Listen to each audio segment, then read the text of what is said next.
And you couldn't find a Bible, you couldn't find any tracts, you couldn't find nothing. The 4 or 5 guys I witnessed to, I got nowhere with.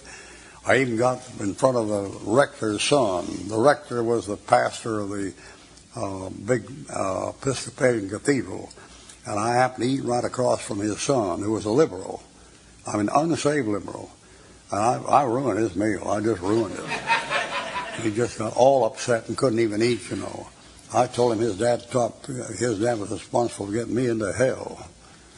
I told him I sat under your father off and on there for something like 18 years. I never heard the gospel one time. Boy, he got all messed right.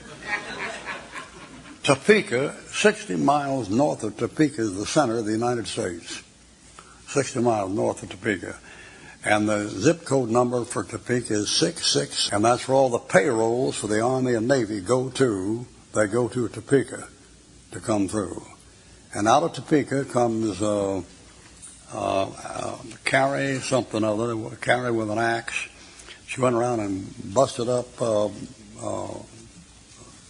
liquor plate. What? Carrie Nation. That's Carrie Nation, that's what I want.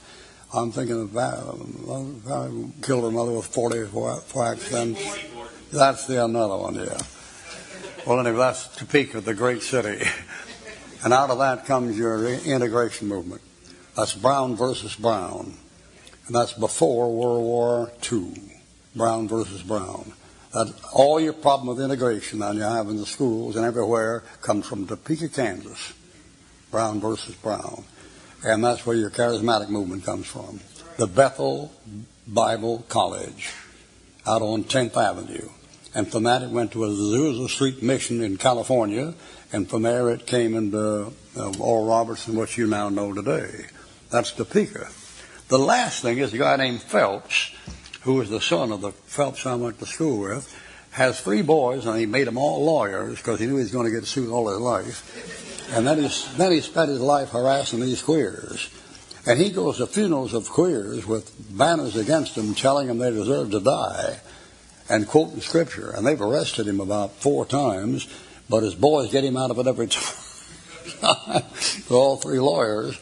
He lives in Westboro, Topeka, which is West Topeka. And in West Topeka, they burned his house down, the people, because he was too hard on the queers. That is some place for a dry Republican state. Alf Landon, who ran for president there, and my dad worked for, he was a Republican and a conservative. They're so conservative, they were printing Christian books on the front page of the Topeka Daily Capital when I was in. My God, what a place, brother. I don't know about it. Well, the last thing, Ruckman came from there. That was the last one. That was the last blow. All right, 26-1.